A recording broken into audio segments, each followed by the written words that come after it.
Hey everybody, Texas Stroker here, Lance's Performance Shop, Lone Star, Mopars.com. It is Monday night and it's too hot to wash the car as I planned. The water would just bake off. And, subsequently in here, I've got the fan turned down low. Hopefully it's not too loud. Gonna interject this for you. This was in a previous Harbor Freight tool haul. These were brand new at the time. I don't ever know how delayed these are from reality. But I picked these up just on a whim. I'm always amazed by the fact it's 2021 and we can do all these crazy things except to make a spray bottle that doesn't suck. And I try new things when they look like they're of decent quality. Ordered this again online, and I had no idea what the packaging was going to say, which is right here. First line is what we're concerned about. Spray nozzle adjusts from a fine mist to a 30-foot stream. So we got our nice mist, but 30-foot stream? I don't know who came up with that. I don't know. That would be useful for like killing things, you know. You put some brake clean in there or something, get wasps down. But yeah, 30-foot stream. I was pretty skeptical. I went ahead, I filled the other one up with water. I just recorded like a really short video, and it almost does it. You got to realize where I am. It's super windy all the time, and I'll either get increased distance, it'll evaporate when it's hot, or we might push it 40 feet. And the shop here, I'm in a 30 by 40.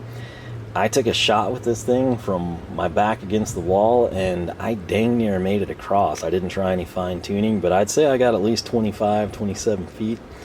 So if for some reason you need a 32-ounce spray bottle, it looks good, nice black and blue color scheme, and you need to go 30 feet or 20 plus, that might be the ticket for you.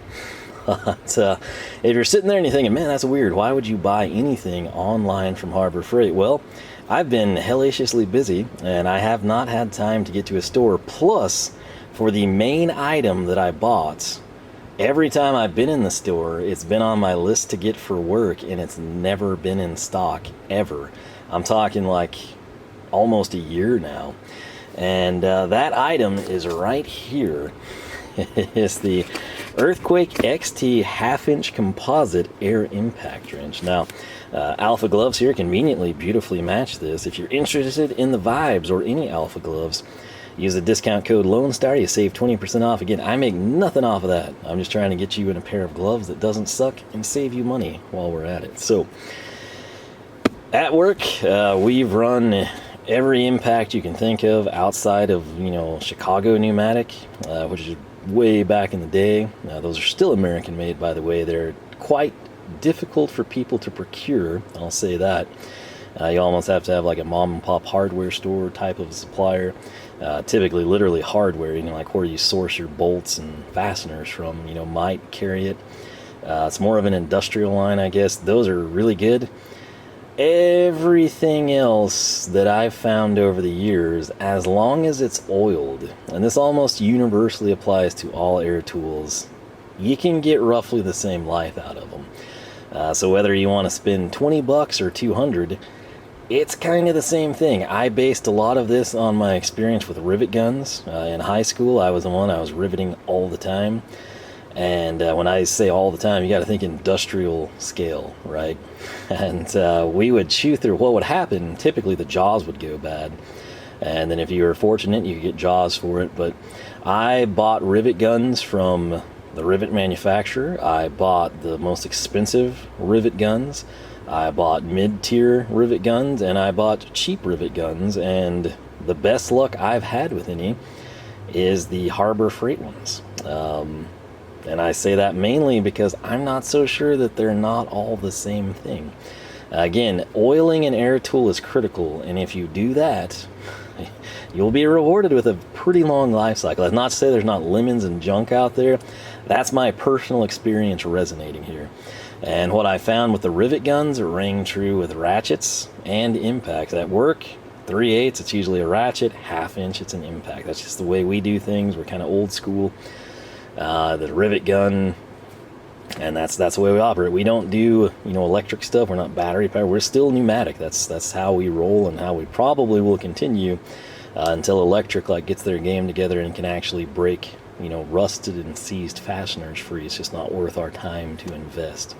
So when you see me doing the battery powered stuff that I say I'm taking to work, That's mainly for like portability and mobility. And what I mean by that isn't it can go in the trunk of my car and go with me, or be thrown in the truck and be there when I need it.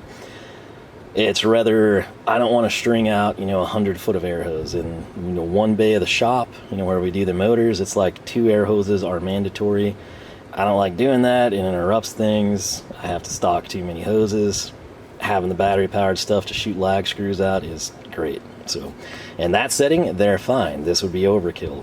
But, just giving you my background here, and how does that translate to this? Not at all. I've never used this. I have 0 experience with it.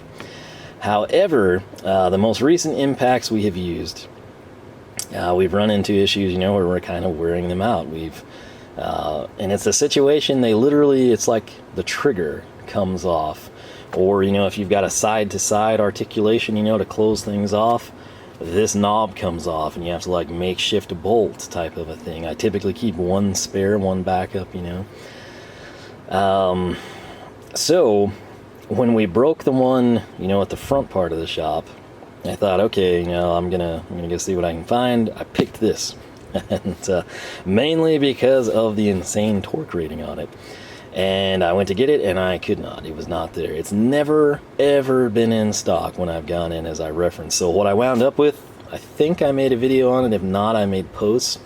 It's like one of the ultra compact ones. That thing has been great so far. I'd say that dates back to sometime in the spring, probably March or April. Don't hold me to it, but it's, like I said, an industrial setting. It's held its own. Typically with that stuff, if it sucks, if it's trash, within a day or two, it's dead, it's gone. And if it makes it past like that, first week, and then you kind of hit like, the 1 month mark, you oil it, you're probably going to have a really good life cycle out of said tool. I think that was $89. This sucker right here is $159. Kind of pricey, kind of spendy. But it was in stock online, and it was on one of the, big promotions, like their 2-week, bi-monthly sales, if you will. So it was down to $129.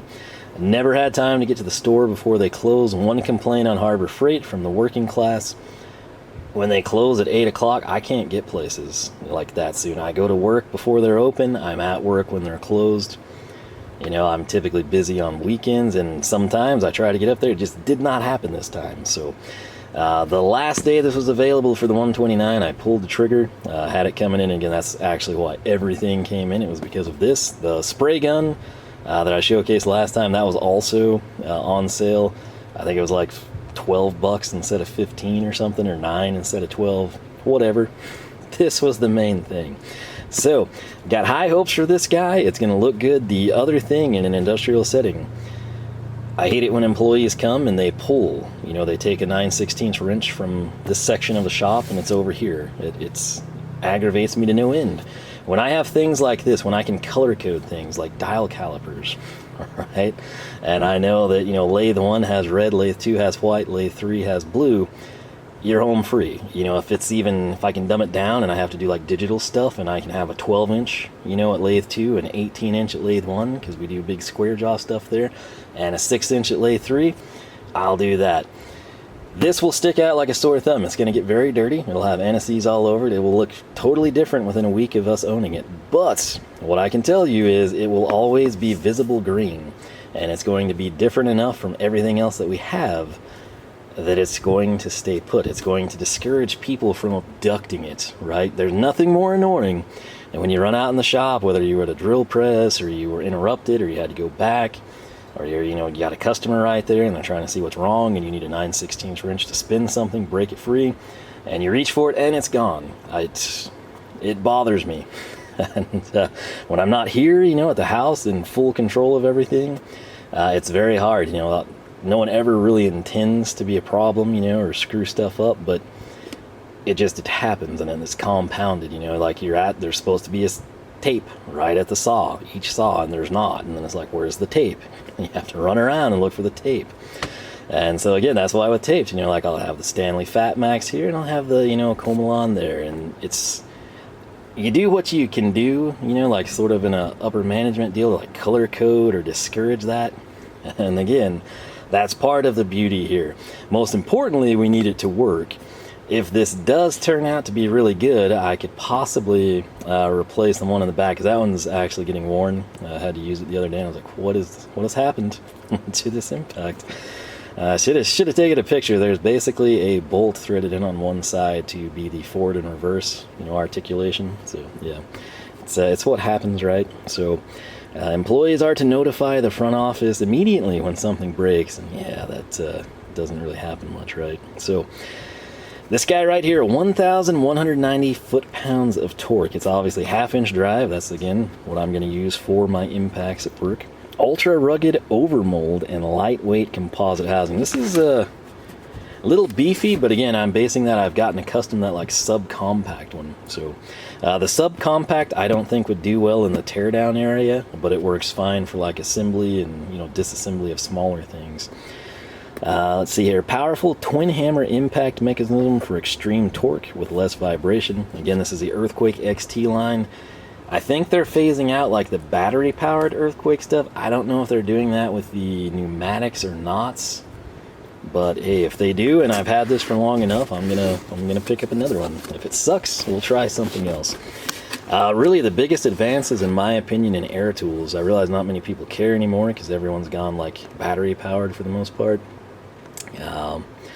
But the biggest advancement I would say is what Aircat's doing, just making lower decibel tools.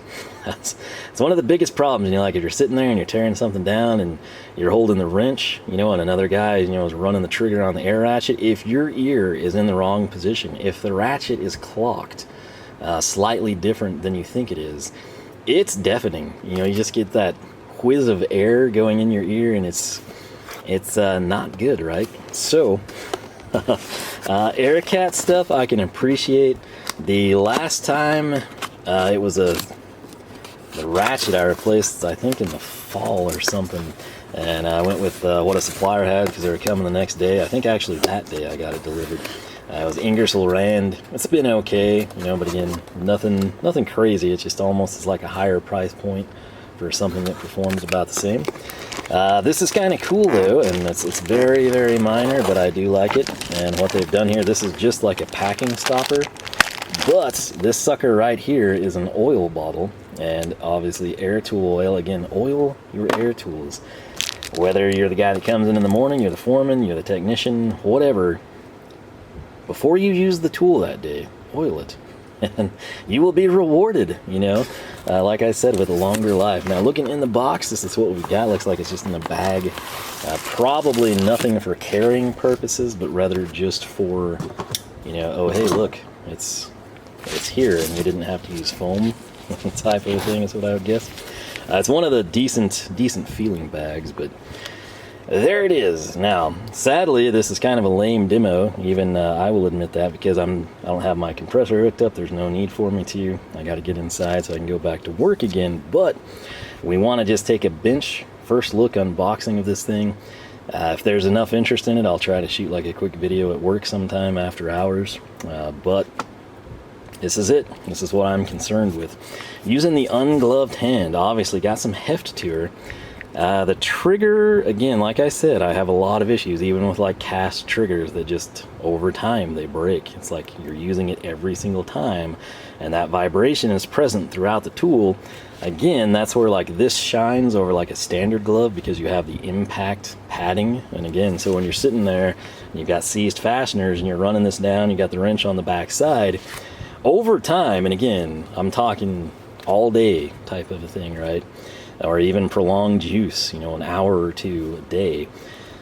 By the end of the day, like, it kind of takes a toll on you, especially as you start to get older. And so little things like that are actually kind of cool. But coming around to the back side, looks like we've got 3 settings. We've got 1, 2, and 3. It's already positioned at 3. Interesting here, you typically, again, what I use, it always has forward and reverse on the side. This is kind of a front and back articulation. So right now it would be in reverse or off, and now we're in forward or on. So it sort of makes sense, like if that ever gets chewed up or faded off, if the green button's down, you tighten. If the green button's up, you loosen. Seems user intuitive to me. It spins decently. Right here, I like this. It's for crazy people. But lubrique duraliamante, whatever. We care about this side, which says pretty much the same thing in English. Oil daily, or warranty is void. So you got a cap here. Again, no fitting is included. I've never really understood that, but I guess they think certain people, certain industries might actually use different airline fittings, whatever. But, I'll get this thing Teflon taped, set up, and actually this is my backup, so it may be a while, but I've got one more kind of like El Cheapo, you know, like shiny bodied one. I'm actually probably going to issue that this week for the teardown area. Then this will be my main backup, so there's a chance this goes to the teardown area since the little guy, it just depends which one dies first, really. But regardless, I could, you know, shoot some air through this thing, make sure it's functional, you know, while I still have like a good receipt and everything. So I will try to do that. It would be shot on my phone most likely. I don't know how well the videos would mesh up, but it is what it is. So in hand, I gotta say, not too shabby. Again, if it's oiled, if you take care of the tool, it will reward you twofold with its life cycle. Coming around here to the back, we should have taken a look at this. So 1,190 foot-pounds of bolt breakaway torque. Stylish ultra. It actually, in my opinion, it does look good. I'm not personal preference, but I like it. Powerful twin hammer impact for extreme torque with less vibration. We'll have to test that. One hand push button forward reverse, which again, that is kind of nice. Makes sense the more you think about it. And then you've got the 3-speed dial in the rear. Lightweight, durable composite design, reduces wrist strain and fatigue. I can see that just because, you know, again, we're pretty old school. And then they claim it's ultra quiet through handle exhaust that keeps debris away from the operator. So again, when you're using an air tool, there's a lot of air. In fact, we'll look at the specs here. So they say max torque of 1,000, free speed 7,000 RPMs. You want 90 psi, typical standard. It'll consume 6 cubic feet per minute. The inlet is ~18, sound output 90, so that would probably be the glaring weakness on this guy. Recommended hose size is 3/8, tool weight 4.4 pounds. So again, no lightweight. This is radically different than the subcompact I brought in. But I'll try to get some, like I said, some air in this thing, make sure it's functional. Maybe I'll try to record that for you, just a real quick spin cycle and go to town type of a deal. But this is it. I got it for 30 bucks less than retail, which I'm pretty happy with that. Had I have used this previously and knew I would like it, or if I'd had good luck with it, I would have bought 2, you know, so I would have backups for each section, although I wish they came in different colors, because again, it's not a deal where I'm going to sit here and tell you, oh, I'd love blue, which I would, or orange for high visibility. It's honestly to just color code things for different parts of the shop. And that's really what it comes down to. When you have the exact same tools, that's cool. But like I said, if somebody breaks something, you know, in a teardown area, and then they come and they pull a tool that's exactly the same from an assembly area, it sort of complicates things. You have to then spend more of your time getting to the bottom of what's happened, when it happened, why it wasn't reported. And again, you know, your ultimate goal is to keep a place up and running and functional and operational with no downtime, and that's becomes increasingly difficult when, you know, people break something and don't tell you. So that aside, I'm sure some of you can relate. If you have used this sucker, let me know. How long have you had it? How does it compare to what you've used in the past? Would you recommend it? Is it junk? You know, have you had it for 3 months, for 2 years, whatever? Feel free to share your experience. Again, right now, this is bench impressions only. I like it so far, not gonna lie. So I don't know the sound level, I don't know, you know, what the air feels like coming out on me. Sometimes that's nice, especially when it's 105 like it was today. You know, little things.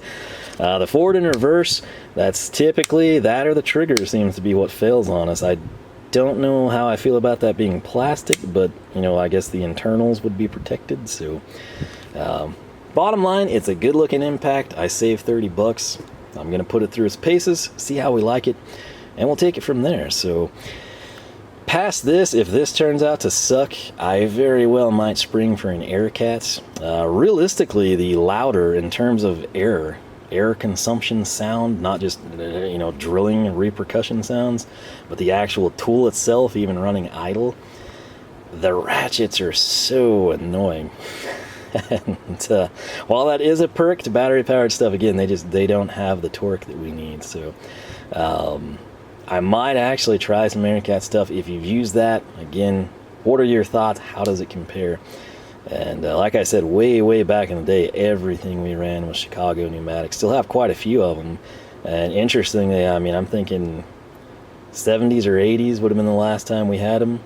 And they had like rubber overmolds, you know, like the big red bodies on them. So, you know, I would have thought back that time frame, I wouldn't have thought that would have been a thing. Apparently it was. So I've got like a couple of bins that are just graveyards for pneumatic tools. You know, you always keep them thinking, hey, we could harvest parts and fix them, and then you never do. But you might, and they're there.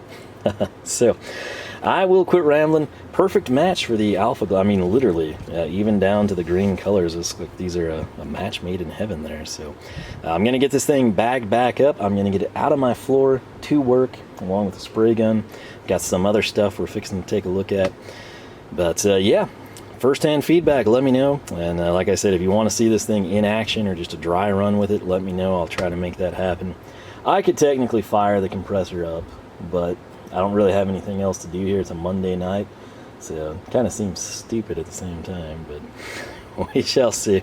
Nonetheless, thanks for watching. LoneStarMopars.com is the website. You can find us on Facebook, Twitter, and Instagram, all three at Lone Star Mopars. With that said, thanks for watching. Have yourself a fantastic weekend. I'll catch you back here for more action from the shop.